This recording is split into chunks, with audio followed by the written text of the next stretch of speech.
1, 2, 3, 4. South Africans are the champions, the Rugby World Cup champions for the 4th time.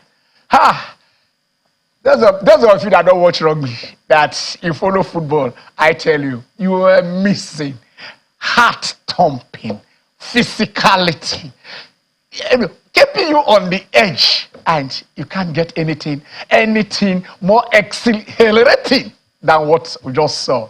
South Africa, thank you. And in doing this, they kept us on the edge. They really kept us on the edge. Because starting from the quarterfinals, it was a one-pointer. 29-28, host France. 60 or 8, I mean more than 8. I'm trying to get how many fans were there, but the stadium was filled to the brim. France was playing at home, and the South Africans triumphed. Just 1 point. 29-28. Then, at the semi-finals, England. Football, we thought football was coming home. Was rugby also going home? No, it couldn't. Because by the slimmest of margins, 16-15, the South Africans held on. It couldn't be closer than that. And then we thought the finals maybe, and they ran out. We're seeing at 6-12, and then it got to 11-12. 11-12, yes. That was the final score. Full time. South Africa, 12. New Zealand. The hacker guys, 11. And I tell you, back to back, they achieved that. The only country that won it 4 times.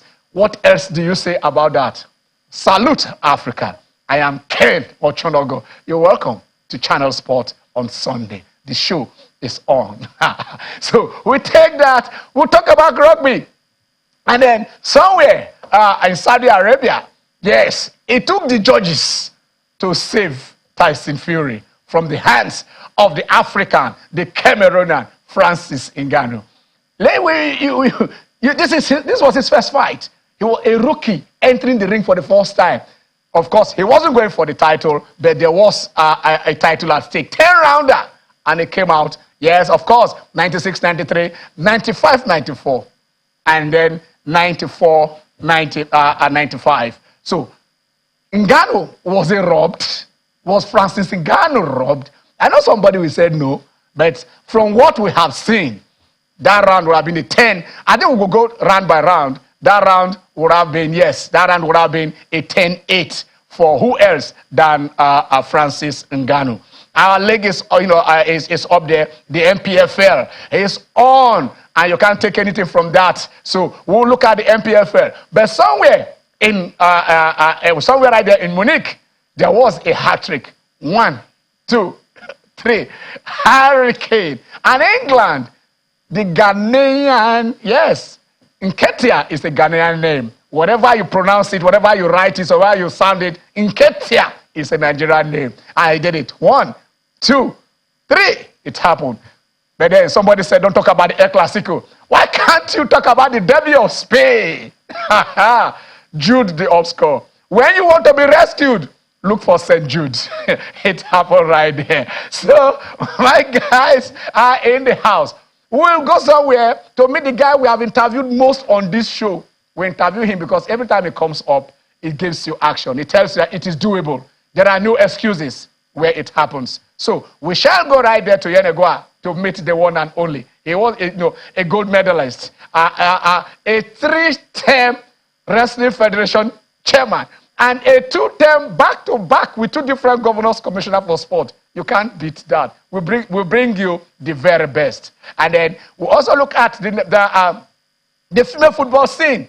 A little controversy it was, but I believe we shall get to the root of the matter. Welcome to the show, guys.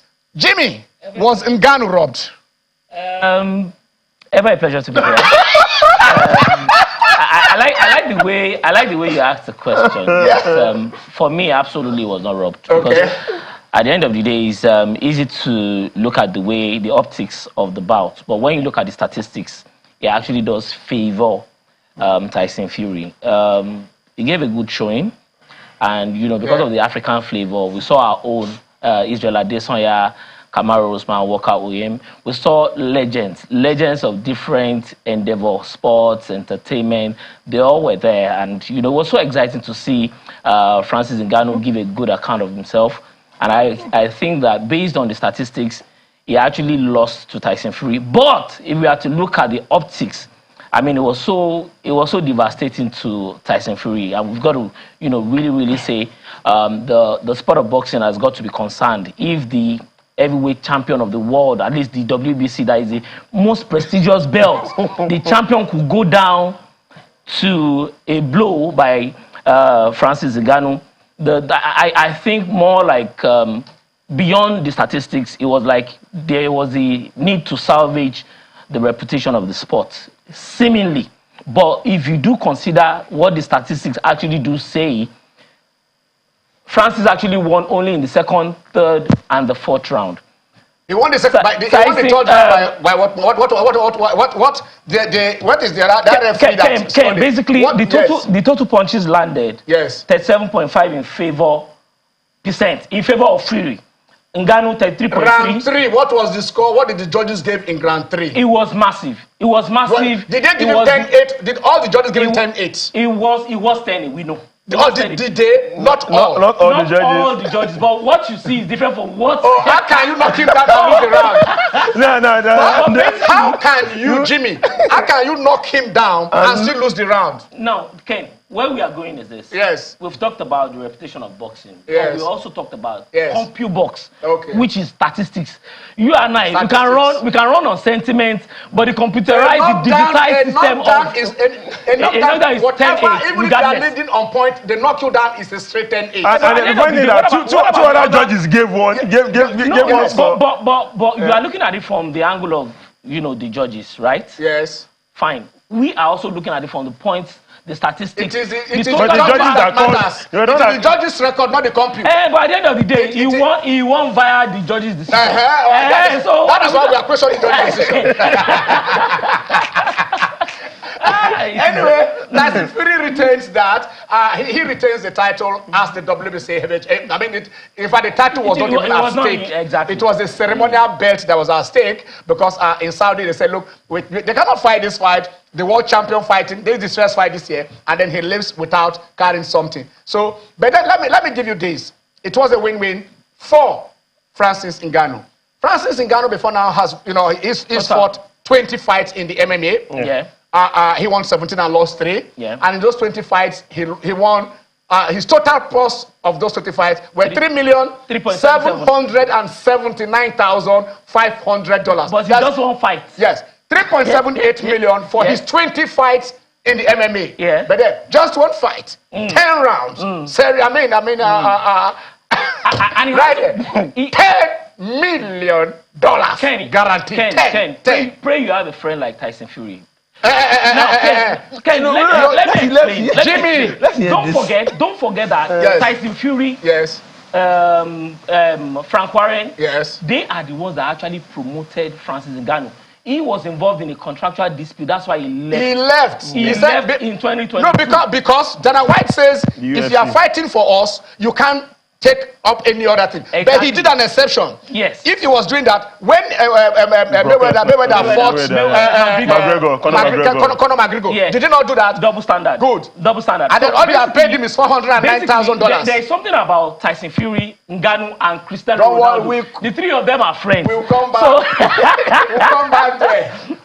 Like I said, we have some guests joining us. And then I don't know if any of them are right there. Let us understand so that we can move on. My producer, can we start taking on? Is the champ there, or do we go the way of Nigerian the female? All right. So let's who do we start with? Let's go to Edeh Ekiti. Let's start with Edeh Ekiti. Let's go to Edeh Ekiti first, and let's see what if we can reach, our guest there. Okay, she's not in London. Yeah, you are getting better with your pronunciations. At least I don't say Ikile today.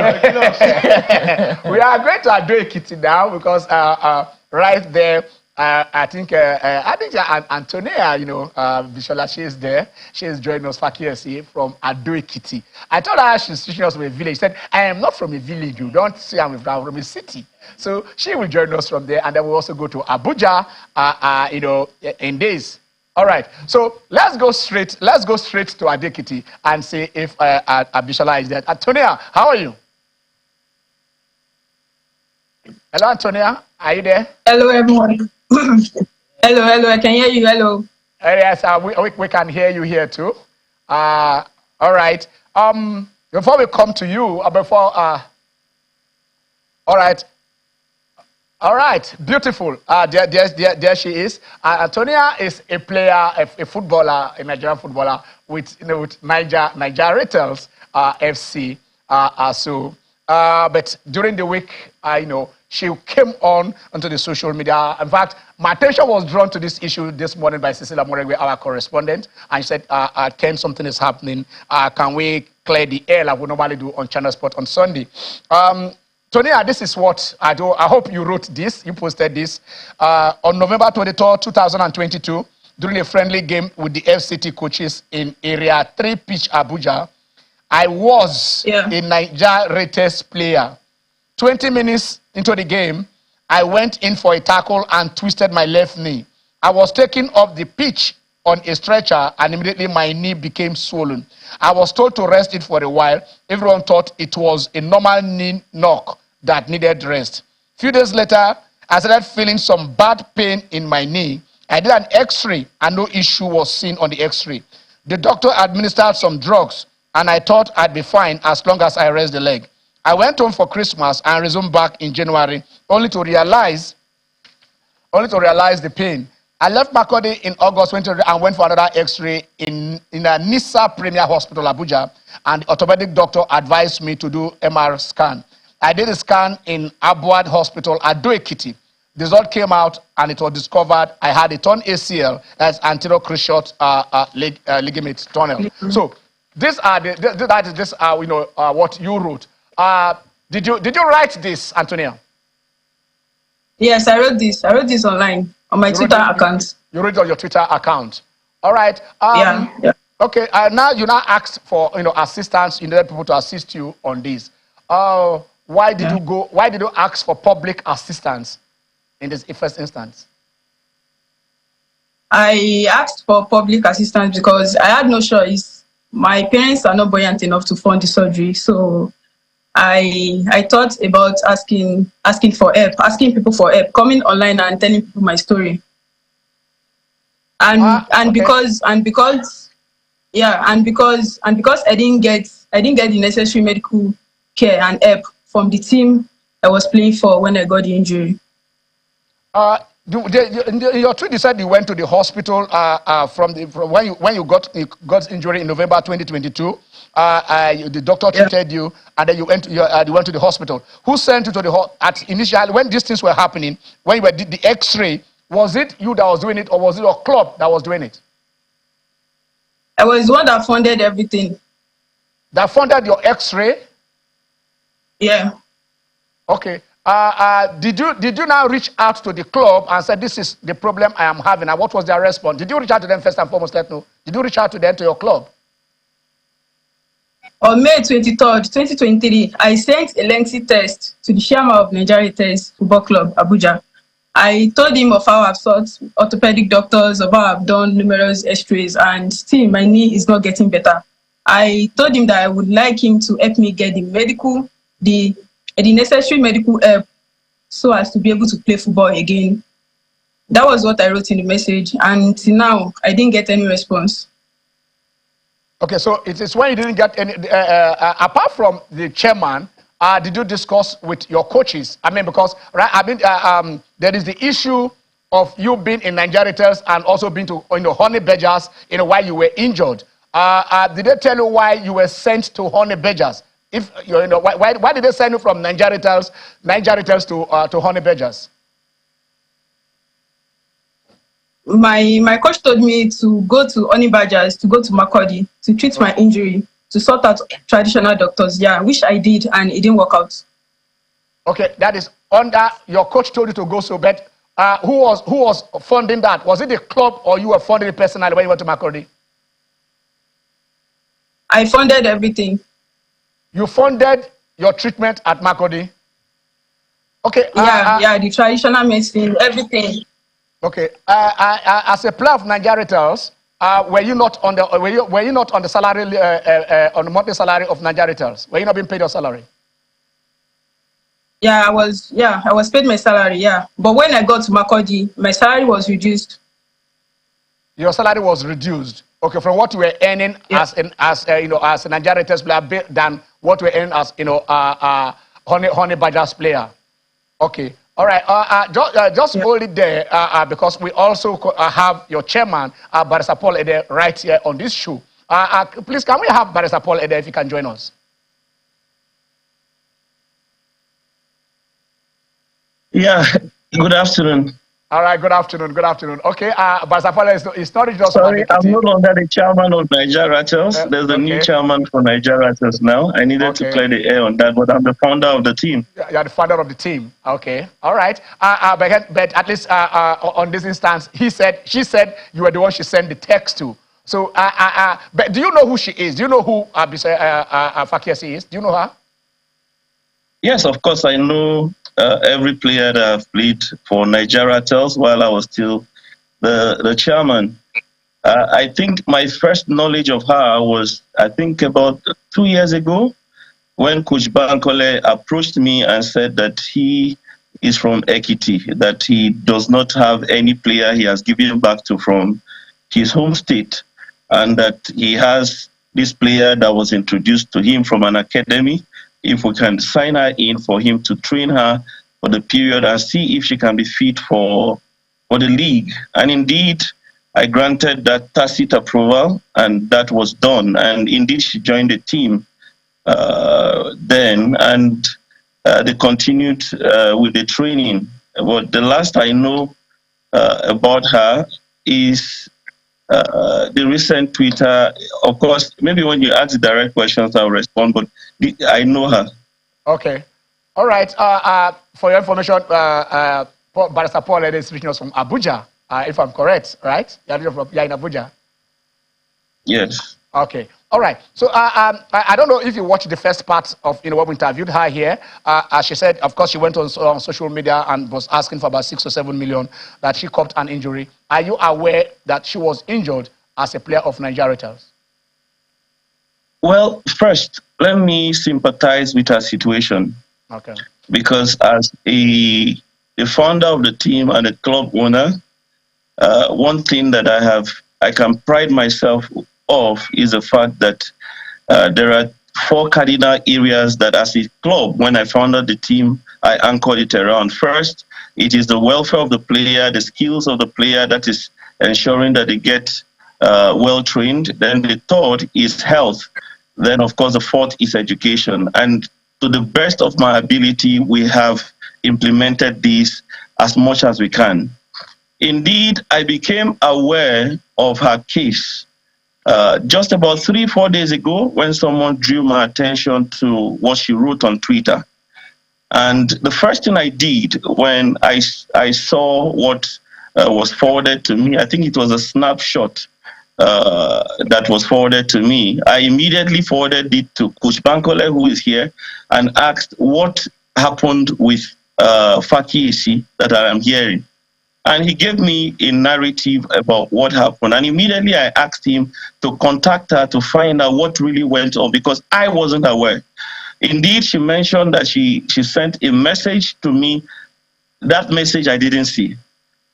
One thing I did when I created this team was to create a WhatsApp platform for all the players and the coaches to be in that platform. And the reason is for ease of communication. And there is no message that they have sent on that platform that I am not aware of.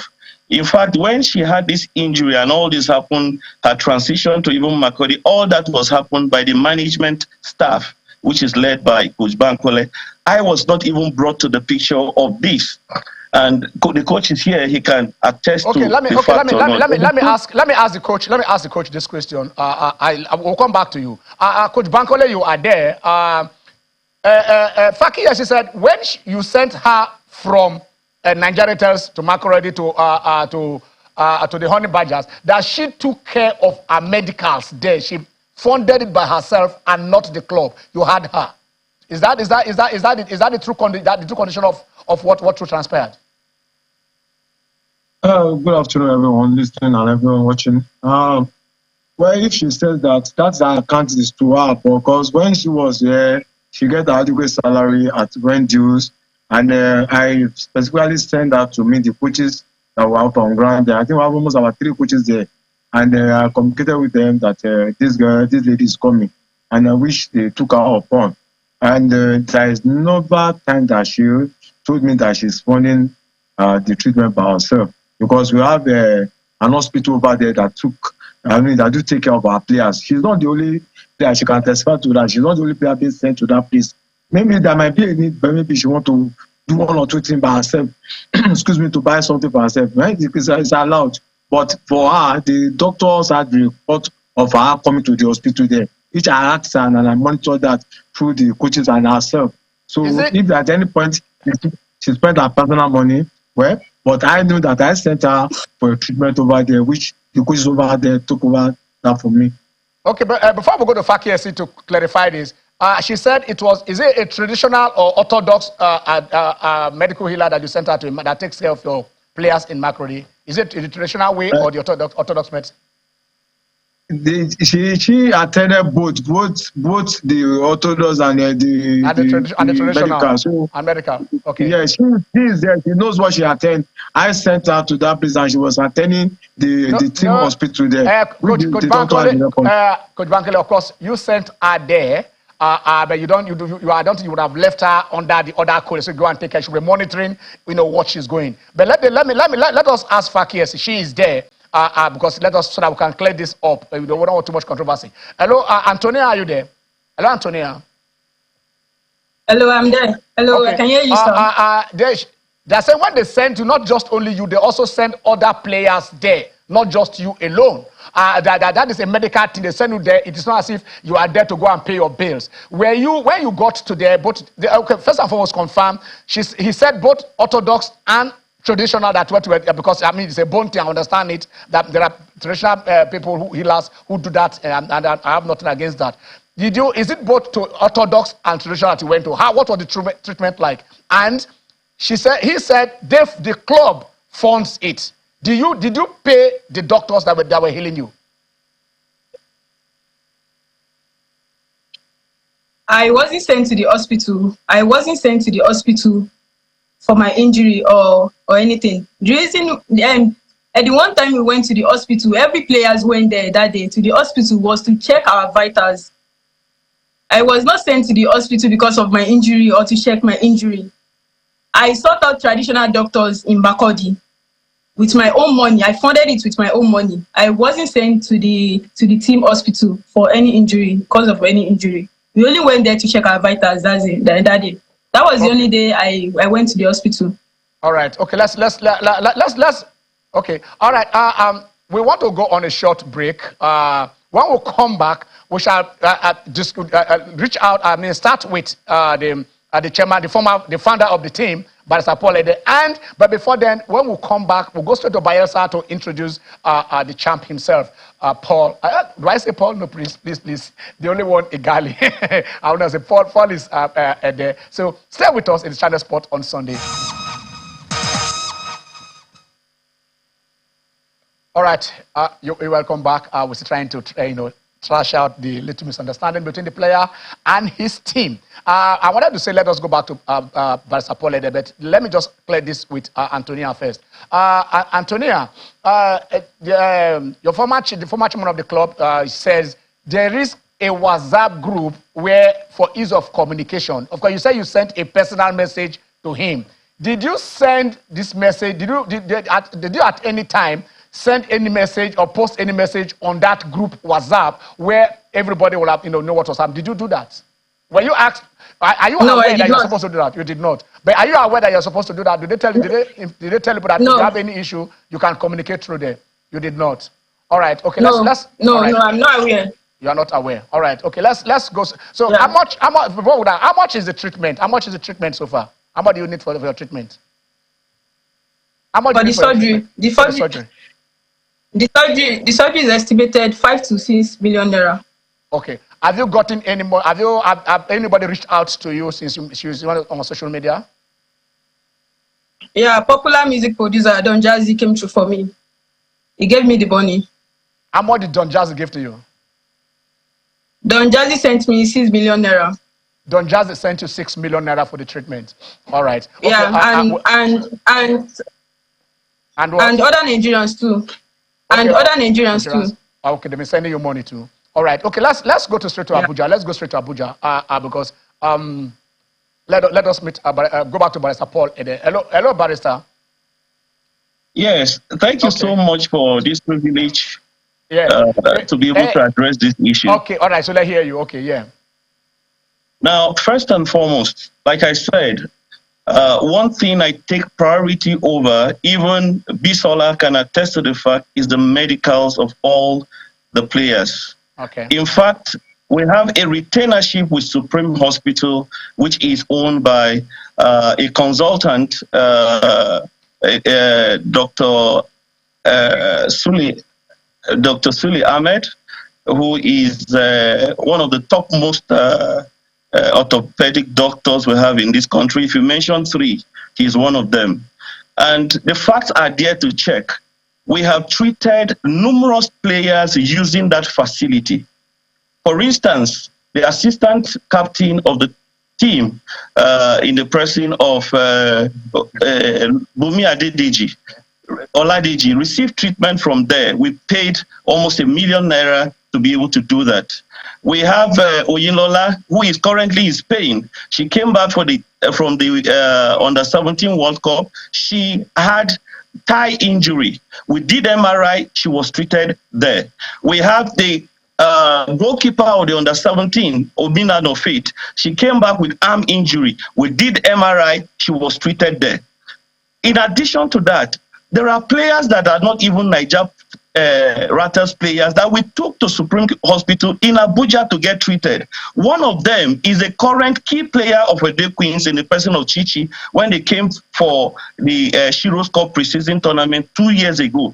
We bankrolled the payment of that medical bills running into almost $1 million naira. We bankrolled it. She was not our player. We have a player who was with Niger Ratters in the person of Dome, who is currently with Confluence Queens. We sent her to Lagos for 1 month to receive medical treatment. We paid the fee. We have a coach with Honey Badgers in the person of Teresa. She also had injury. We sent her to Lagos for treatment, and when it came to the point that she was unable to continue with playing football, we sent her to NIS, and she tried to become a coach, and she was absorbed in Honey Badgers, and she's a player. And in terms of the medicals, when players go for treatment, they don't pay. We have a hospital in Makurdi that treats all Honey Badgers players, including recently a player was diagnosed of fibroid. She was treated, and we paid about $500,000 naira to treat that player. The player didn't pay a dime. No player who goes to any of our hospitals that we have retainership with pays a dime. The records are there. And I'm also taking the liberty to send you some of the evidences to see it for yourself. So hold on,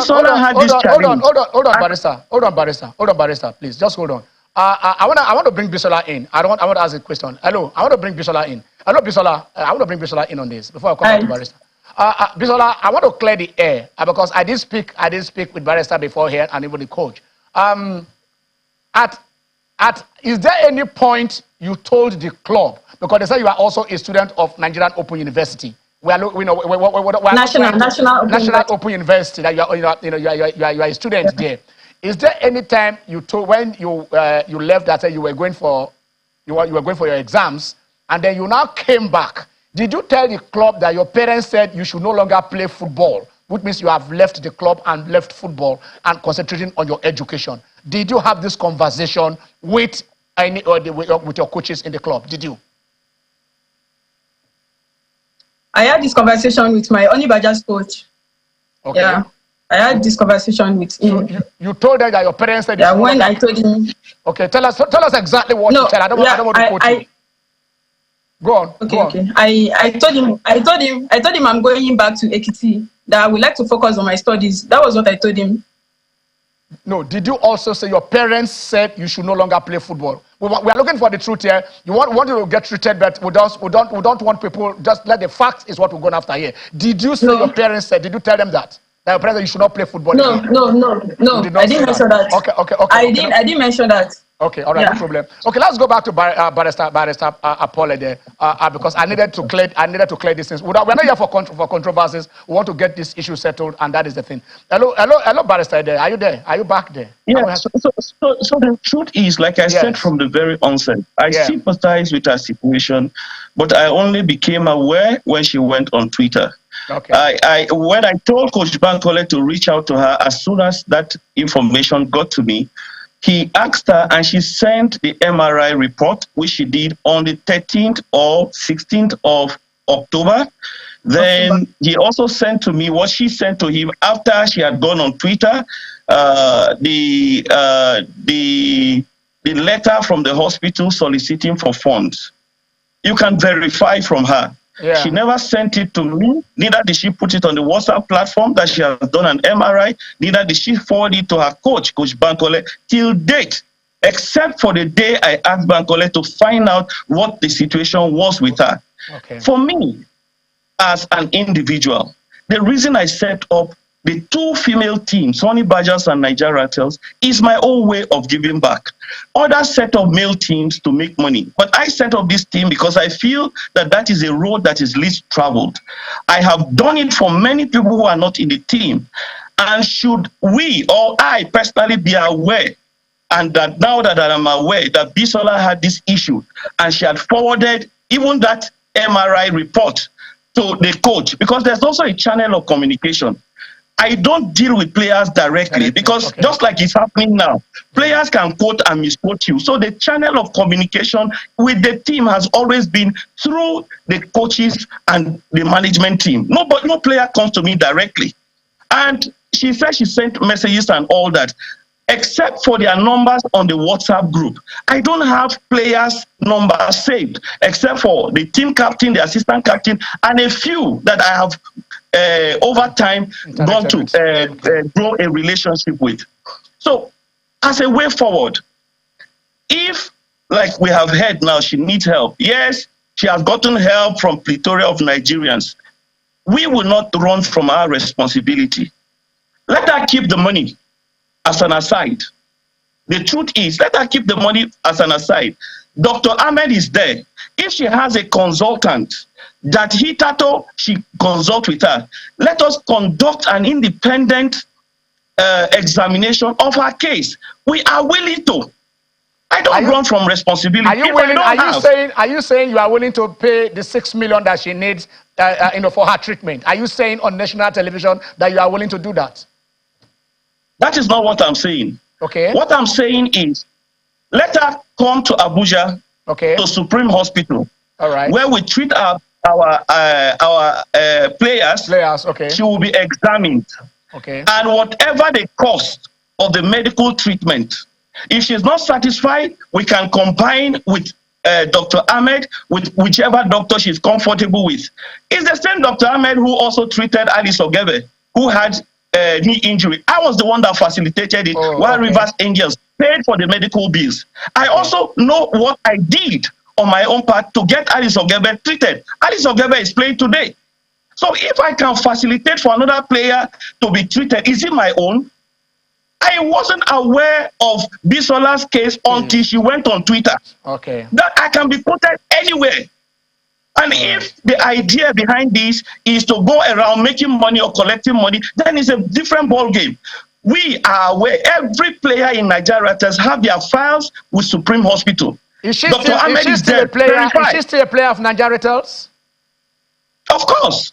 Okay, yeah, that means she's still on your she's on your salary. Yes. Yeah, she's being paid. Yes. Okay. All right. Okay. Let us briefly take before we can cut off. Let us take Bisola back. Let's just take Bisola back on the show. Hello, Bisola. Hello, Bisola. Hello, sir. Okay, you are there. Hello, sir. Hello, sir. Yeah. Okay. You had your former chairman. You had what he said. Yeah. They are willing to treat you. They are willing to go. Are you willing to go to the hospital for the treatment and get the treatment? He said they are prepared to take care of everything. and bring you back to your normal state? Are you prepared to do that? I'm not willing to go to Abuja. Why? I have to consult with my parents first. But personally, I'm not willing to go to Abuja. He said, whatever monies you have collected, both the 6 million from Don Jazzy and from other Nigerians, you keep that is for your own money. They are not taking one kobo out of it. They are prepared to fund your treatment at the Supreme Hospital right there in Abuja, which is where the hospital that they did, your colleagues, your other members of the team are being treated. What is wrong with that? If you're concerned with your parents, I like that one to your parents, but on your personal note, that is your club. You are still a player of the team? Are you still being paid your salaries regularly? No. So, when was your salary stopped? My salary was reduced when I got to Onibajas, and when I left in August, it was stopped. Okay, your salary was stopped in August. It was reduced. Okay. Yeah, I wasn't paid August salary. Okay. All right. So from August till now, you've not received. We are now in October, and that is August and September. That is 2 months. That is 2 months that you've not been paid. Just 2 months. All right. But then you are still a member. You are still. So are you saying because that conversation I asked you before when you said you were going back to school and you no longer want to, your parents said you no longer want to play football. Of course, you didn't admit fully to that, but you said you had that conversation with your coaches right there in Makurdi. Probably I would have said that signified that you have left the team. But they are saying they're prepared to welcome you back into the team, pay your salary and take care of your treatment. They are not, whatever monies, whatever things you've gotten from other Nigerians stays with you. Is that, are you rejecting that offer from your team? I will have to consult my parents first, but personally, I'm not ready to go to Abuja for any medical care. All right. Okay. Let's go back and close this chapter with Barrister Paul Edeh. Hello, Barrister Edeh. Yes. Ken, I want to thank you for this privilege. And like I said, Bisola didn't inform us that she did an MRI. Neither did she inform us that she needed money for treatment. Neither did she inform the coaches. What Coach Bankole told me, and he's here to verify, is that she went to advocacy for exam. When she did all that, I was not aware. And like I said, for me, I have done it for many people who are not even players that I am acquainted with. The facts are there to be verified. I have done a lot, and I am the only one who has a team that have set up a foundation to be able to cater for this kind of needs. Because when you set up, it is very easy for players to go out there, not just for Nigeria Tels, but players in other teams, to go and vilify club owners and paint them in bad light in order to extort money from outsiders. For me, I think that what I personally have done for the growth of women football is also out there for anybody to verify. This is the first time that any player, of course, Bisola is a blogger. That much I must also state, because if you go to her status, you will see that she is obviously a blogger. I don't want to go into all that. Barrister, nobody's bringing you down. I just want to ask you this, like we always do here. This is a family show on a Sunday. Are you prepared? Because she said her salary was also stopped in August. But like I also asked her, was that because she said she was no longer playing football, she wants to concentrate on her education. So let us just balance this. I want to ask you a point-blank question, sir. Let me ask you this, please, before you can respond. She wants to consult with her parents. Are you prepared to reach out to her parents and say, look, this is my daughter also who has, whatever misunderstanding that has happened? Because, like just said, her salary has been stopped since August, just 2 months, August, September. Put her back on your payroll and then take care of her treatment. Are you prepared to go the extra mile of reaching out to her parents while she's consulting with them and channel out a future for this child of ours? Are you prepared to do that, Barrister Edeh? Yeah, I'll respond to that, but let me also clear the air. Yeah. I had a conversation with the chairman of Honey Badgers when this whole issue came up. And he said to me that his former coach then, who is with Conference Queen, Awala, informed him sometime in August when they had prepared the schedule to pay salaries of players, that the Bisola informed him that the parents said she should no longer play football. Yeah. And that was why he stopped her salary. And not because salaries were not being paid. Okay. You can verify. Nigerianpolitics is the only team, and even Honey Badgers, 20th, 21st, 22nd maximum of every month, salaries are paid. No player would ever complain that they were not paid. Her own is a case of her saying she was no longer interested. And of course, Abdul Sule has the discretion to take that decision when a player who was sent from the parent team to the other team to go and see how she can get medical treatment. It is also clear that Bisola had never played any league match for Nigerianpolitics, but she's our player. We are not denying her. And I am saying it on national TV again. Now that I am aware, and that was the basis on which I requested Coach Bankole to get in touch with her before Don Jazzy reached out to her. Let her come. Go to Supreme Hospital. If she is examined and she feels that it can be done elsewhere, let's also get our own personal a second opinion. We are willing to do it. Okay. We are not running from this responsibility. But to go on air to say that I have been contacted and I abdicated my responsibility, I've never done that to any player and will never do it. If I don't have, I will say I don't have. But the club is self-sustaining. The club is rich enough to cater for any player. We'll get and back, also, how much are we going to be getting? We'll get back, like I said, we took this on short notice just this morning. I will say, look, let us get it solved. Let us resolve it like we always resolve most issues, I said. I do hope that probably in the next 2-3 weeks, we'll bring this family back together again and see, how you guys have been able to resolve the issue, what you've been doing. Keep on doing that. I don't get that. Don't let this not discourage you. Also get her own part. Like probably she was frustrated.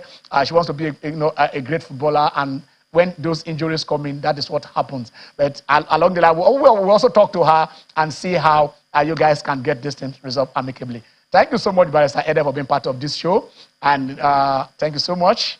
You want your final word? Thank you for having me. Yes, all right, okay. And then, where is Antonia? Hello, Antonia. Are you still there? Hello, Antonia. Hello, sir. I would like to say something. I would like to correct Shama. Yeah, I would like to say something. I'm not a blogger. I'm a footballer. All I do is put my videos on social media. That was how I got my followers. That was how I built my brand. I am a student and I'm a footballer. I am not a blogger. Okay. Thank you, sir. But okay, like we said, also when you consult with your parents, and probably the founder of your club also, talks to your parents. Let's hope this issue will end. They said all is well that ends well. We'll try and reach you again from Channel Sport on Sunday, and then know how you are doing. And how is your knee? How is it going? How is your knee now? Sir? How is your knee? Your knee? Yeah. I'm receiving the necessary care now. Okay. All right, we'll get back to you and get back to your chairman. In about 2-3 weeks' time, we'll get back to you, and then we'll bring you back, and Nigerians will say that probably you're also on your healing path. Thank you for being part of the show. Okay, Bisola, thank you so much. Gentlemen, you had this. Very insightful interview. There seemed to be abdication of responsibility, I must say, initially. There seemed to be breach in communication between management, the player, and also the owners of the team.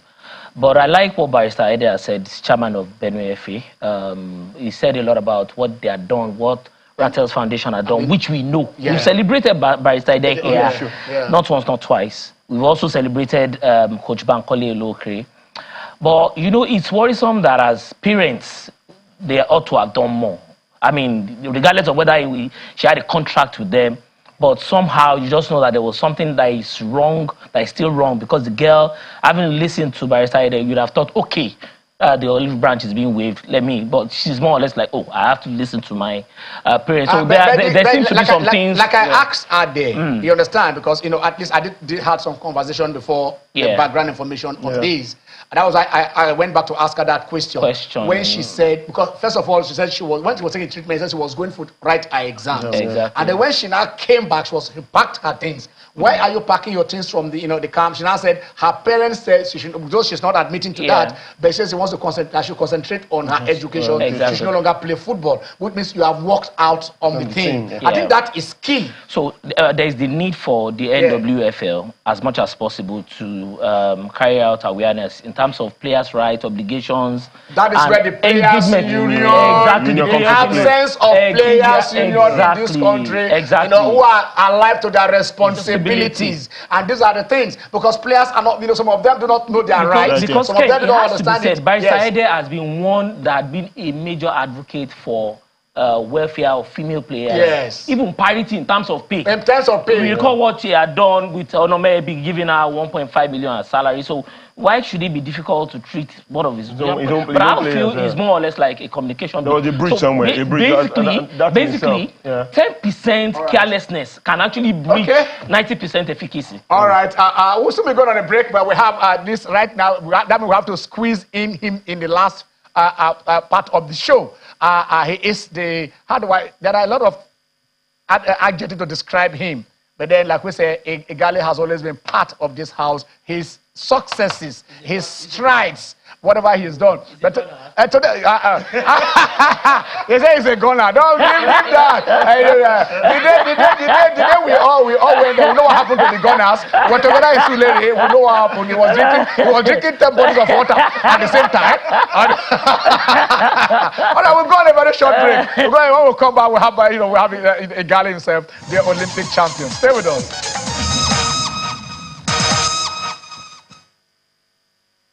All right, without much ado, we'll go straight to Bayelsa, to Yenagoa. First of all, the dam. That an entire den for Bible, Abi. That an entire den.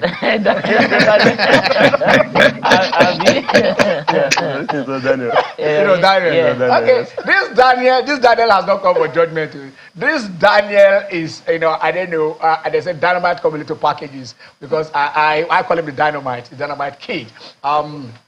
He is a 3-time chairman of the Wrestling Federation of Nigeria. He is a back-to-back commissioner for sport in Bayelsa State, and he is an Olympic gold medalist. I don't know if I've ever asked him this simple question, but I want to ask him this. Hello, Dan. Dan, where are you there? How are you? Where are you? Let's bring Dan in. Okay. I'm here. Dan, may I ask you this question? I'll ask you this question first. That gold medal you won for Canada, does it ever cross your mind that if I had won this gold medal for Nigeria, at any point, did you ever think of something? I was thinking about it at home when I said, I'm going to ask you this question. Did you ever, at any point in time, thought about that? I know Canada did so much for you. They don't make you citizen, you get key, no problem about that one. But I don't want to ask you this. Does it at any time, when you raise all the local wrestling, we'll do that in Nigeria where they put bell in their waist, and dancing. Does it ever occur to you, probably you have done this for Nigeria? Well, when you are growing up as a kid, you want to represent your country, and the ultimate is the Olympics. So, of course, that's all I had wanted to do all my life. But I didn't have those opportunities. So, I think Canada deserved it for sure. All right, I love that, because they give it the opportunity, and then you are now, based on what they did, I said, do you still do it for you? You are producing more Olympians for Nigeria. Okay, we would have done this. I know I don't know. I don't have to drag you back, and then this issue of today also took a lot of time. Let's go straight. Take 2-3 minutes. Give us, your 3 term. You will be coming back after this term as the Wrestling Federation chairman. What would you say has been, your achievements, and then your challenges, and what you would have said, this is the legacy we are living? Okay, when I came in as the president of the federation, our goals were to ensure that we competed at the highest level. We were quite short in the area of international medals, that's at the world level. At the African level, we were still struggling, so I wanted us to be dominant, at least in Africa. And in the past 10 years, God has been so kind. We've been able to win about 5 medals at the world level, at the World Championships. We've had 3, 6, almost 10 gold medals at the Commonwealth Games. Okay. Before then, we had just 1 gold medal at the Commonwealth Games, and that was in 1991. Okay. Yes, and in the last 10 years, we've been able to have about 10 gold medals at the Commonwealth Games. We have been 12-time African champions in female wrestling. We have had our first ever Olympic medal, a silver medal.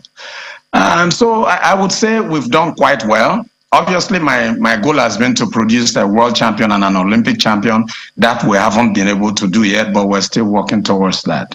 But you have an Olympic medalist. Yes, we have a silver medalist at the Olympics for sure. Okay. So let's hope in Paris in 2024 the ultimate will come, because I'm already anticipating the joy when you now look at back and said, yes, a gold medalist, I've also that for my country. Okay, back-to-back commissionership. I know you've been the Lord of the Manor right there in the sports in Bayelsa. What has it been like? What would you say, like what you met sport in Bayelsa, and what your various I mean, two governors, not the same governor, because if a governor they appoint you, it's a different matter. You worked with one governor, another governor came in and also say you should retain that particular portfolio. What has this been like managing sports in Bayelsa? Well, it wasn't a strange place for me, because before then I was the commissioner. I was the House Committee Chairman on Sports for 8 years. I was in the House of Assembly for 8 years. Yes, okay. Yes, so I had a good grasp of some of the issues we had. So coming in, I think I was able to work my way in working very closely with the former governor first, and then with the current governor, His Excellency Senator Edeh. Luckily, Governor Diri was also a former commissioner for youth and sports. So he's passionate about sports development. Yes, he's passionate about youth and sports development. So it made it quite easy for me. And that's why when I discuss this issue, I tell people it's not a job, it's more like a hobby, because the governor and the deputy governor, who happens to be my direct supervisor, Senator Lawrence Erujakbo, have made the sports commissionership here in Bayelsa almost a hobby for me. Now, when I came in, we met a situation where at the National Sports Festival, our best record was 4th position in 2006. And it was when our current governor, His Excellency Senator Edeh, was Commissioner for Youth and Sports. So in 2001, the charge he gave was to equal his record, which our last one, I think we were 5th or 6th. So he wanted us to equal 4th position or beat it, which for us at the time looked like an Herculean task, but we worked very well. And the good thing about the governor is it doesn't just charge you, it gives you the needed finances to be able to do your job. Oftentimes I've gone to him with a budget, and he will look at it and he will ask again, you think this is going to be enough? Wow. When you're working with somebody like that, you know that you are in very good hands. So we went to Edeh, and we came back with 3rd position for the first time in the history of Bayelsa, with 56 gold medals. So when we were going to Asaba, the governor again gave a charge. He said, well, I don't want you to fall below 3rd position. Be 3rd or higher. Now, this was the task we had ahead of us. Edeh was ahead of us at the last sports festival, and of course, Delta was number 1. But Edeh beat us by 71 gold medals. Wow. So I had to explain that to our guy. I said, Your Excellency, if we are going to beat Edeh, we have to erase 70 gold medals and better. So we may be looking at the fighting for the 3rd place. Of course, Lagos is there, Rivers, or there are quite a number of still very legitimate states there contesting. But it gave all the needed support for us to go in, and from 56 gold medals, we went to 109 gold medals. Wow. And came second. For the first time in our history. You overhauled the 71 gold medal. You did it. You overhauled. You passed. Yes, we were able to get there, and so far you can say Bayelsa is the 2nd best sporting state in the country, and that is thanks to His Excellency Senator Edeh and his deputy Lawrence Erujakbo for the enormous support they've given to sports. What for me was even more gratifying is the spread we had in the medals. We won gold medals in 26 different sports. So that tells you that what you are doing is the base you are trying to bring up is the right approach. And I'm hoping that if we continue in this trajectory, we'll continue to do better as the time goes on. Okay, I like that. I like that spread because we've always looked ourselves as a footballing nation, and then if you get that football goal, it's like every other whatever it is. But along the line, you did Bayelsa United and then Bayelsa Queens. You did something. I think in the first time in the annals of Nigerian football. What really happened? Yes, in 2001, the Confederation Cup, which at the time was the ITO Cup, Bayelsa United and Bayelsa Queens for the first time in 2021, not 2001. Yes, 2021. Yes, yeah. For the first time in our history, we were able to win both cups on the same day. So Bayelsa United won the cup and Bayelsa Queens also won. Bayelsa Queens was also the national champion that year. Of course, Bayelsa United was still in the lower league at the time when they won the ITO Cup. Yeah. Yes, and the next year we were able to gain promotion for Bayelsa United as well. So Bayelsa United is now in the elite league. And still trying to fill our place in the league, but doing quite well. And not only that, Bayelsa Queens went on to represent Nigeria. The only team so far to have won the West African zone, the WAFU Zone B. We won it for the first time. No other Nigerian team has done so. And then we went on to represent the West African zone in Morocco, and placed third position overall in Africa, which also is the best placing by a Nigerian team so far. This past year too, the Bayelsa Queens came first position at the ITO Cup again. Now is the Tingo Cup, and we're narrowly second. We won second place very narrowly, but 2-1 to Delta Queens. But we're back in full stream, and hopefully this year they will retain their #1 title again and go on to represent Nigeria at the continental level. You see, Dan, like Oliver Twist here, when it comes to you, we keep asking. In some other area where I've said, "Oh, you have done all this," then you can now rest on your laurels. What is the future of sport in terms of facilities and facilitators in Bayelsa? I know in your wrestling, you've been putting all those mats. I remember there was this show we had here when you were even willing, to get 50% surcharge for them to put a mat at a laundry. You remember when we had the wrestling, yes. The wrestling chairman from Kwara State who was part of this show. In terms of facilities at the grassroots level, the boxing gym, the court, basketball court, and stuff like that. Looking at the terrain of Bayelsa and other things, what have you done in those areas, and what has been the major challenges? The slight challenge we have is that the current sports complex we have is quite limited. The space is limited, so we do not have any space to put on any additional facilities. And His Excellency has directed that Bayelsa State needs a functional stadium. So what we're doing is, as he returns, of course, we're having our elections in less than 2 weeks.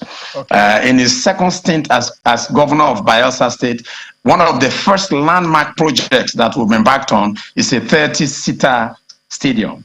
And we have enough space that has already been allocated for that. And there we're going to have a couple of swimming pools. We'll have training pitches. We're going to build an additional wrestling gym, a multipurpose hall, and then the accompanying other sports facilities in the new allocated space for a stadium and such other facilities. Our goal, hopefully, in Yenagoa, you are doing all this in Yenagoa. Yes. Is it 6 or 8 local governments in Bayelsa? Is it 6 or 8? How many? Are you bringing us down? We're quite upset that we have only 8. You are even bringing it down to 6. 8. Okay, no. Forgive me. No, what we are looking at here at my team, what we are looking at is, apart from Yenagoa, those other 8, the other 7 local government areas. What facilities are you citing in each of them, so that not everybody will come into Yenagoa to be part of this? And also, Bayelsa United, are you guys thinking anything, and the Queens, get their clubhouse, get everything, maybe get a stadium for them. I know the Samson Sasa Stadium is already there and stuff where they are training and using. There's no need, at least they can be using that temporarily. Why they can be a professional club that in the next 3, 4, 5 years or 10 years, they can be independent of funding from the state government. But let's look at spreading facilities around the state. What are you saying? A standard Olympic swimming pool should be in this area in Sagbama. The other one should be in Trofani. The other one should be, in any of these areas in the state. How are you looking at it? That spread? That's what I'm saying, Dan. No, I completely get your point. But we have 3 senatorial districts and we have 3 stadia in the senatorial districts that we are trying to complete. The one in Nembe City is already complete. In fact, that's where we had sometimes we have most of our football competitions, the female league there. That's where we have our team competing. Then we have one at Edeh, and then the other one is in Elebele. So we have 3 senatorial gymnasium stadia that are almost about 70-80% complete, except the one in Nembe City that is already complete. So we complete those, but what we're talking about is like we want Super Eagles to be coming to Yenagoa for some of their qualifying matches. That is the kind of stadium that we're thinking of building in Yenagoa. And I must also give you this hint. Will it have an Olympic-sized swimming pool? Yes, it will have an Olympic-sized swimming pool, lawn tennis courts. Everything will be embedded in that stadium. But we're also thinking that that's probably the best way for us to be able to look at maybe a 2026 bid to host the National Sports Festival. Okay. We're looking big. We're thinking if you are the number 2 sporting nation in the country, you should be looking at hosting the National Sports Festival. And His Excellency is keen on that. All right, we're about rounding up. Just in the minute, what are your words? What are you talking to the Bayelsans? They said this is what they should look out for sports in the coming years. Well, I want Bayelsans to rest assured that with His Excellency Senator Edeh, looking at where we were and where we are now is a vastly improved sporting climate that he has created. I even want to use this opportunity to thank him for the trust he has had in me to work with him for this first tenure of his reign, and to wish him the best of luck in the elections. We may not even need that much luck because of the kind of work he has done in virtually every sphere of government business, from rules to education to businesses. So I'm wishing him luck in the elections. I hope he returns so that he will continue the good job he has been doing for Bayelsa State. Okay, Jimmy, any question? Just as it goes. Back to wrestling. We've seen what you've done with the likes of Mercy Genesis, Odonayo Adekoroye, Blessing Oborodudu, Aminat Adeniyi. It would be nice to have your take on the possibility of a male wrestler, being a medalist next year. Being as dominant as the females. How possible? Male wrestlers, Dad. How possible would that be? How possible? It's only your female that are doing much better. Well, this thing comes up all the time, right? And if you look at sports in Nigeria now, we went to the Commonwealth Games last time. We had 9 gold medals. Who won all the 9 gold medals? Female. Yeah. Wow. Female won all the 9 gold medals in weightlifting, in athletics, in wrestling. All the 9 gold medals were won by female. And so it is not only something that's limited to wrestling. We're having a bit of a rough patch with the men. We have almost reinvigorated the whole team. We're rebuilding, so they are a bit young. So we may need to give them a few years. Yeah. But I can tell you that even with the men, with the young breed of young men we're bringing up, in another 3-4 years, they will be able to compete internationally and at the world and Olympic levels. All right, thank you, Dan. Thank you. We'll rest in that place. Don't worry. One of them we shall host this show in Yenagoa. We shall come to Yenagoa and do this show. You understand? Because you're there. Thank you so much for being part of us today. Thank you. I would really want you to come and do this show in Yenagoa. I'll be very willing to host you. All right, thanks, Dan. Thank you so much. Thank you very much. Yeah, it's been interesting to see what Bayelsa had been able to do, able to upend Delta, Edo, Lagos. Rivers, Lagos, second behind Delta. Yeah. No. Delta Delta Sha.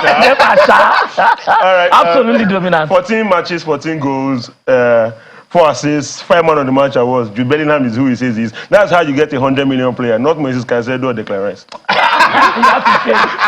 have to shake.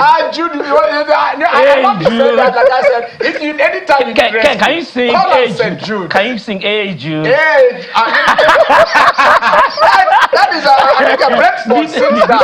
All right, as we go today, it's been a show. And apologies to you guys that couldn't call onto the show. And next week we shall make sure you do that. We're gonna have another bumper edition of the show next week. Until we come your way. I'm Ken Ochonogo. Where's the pen?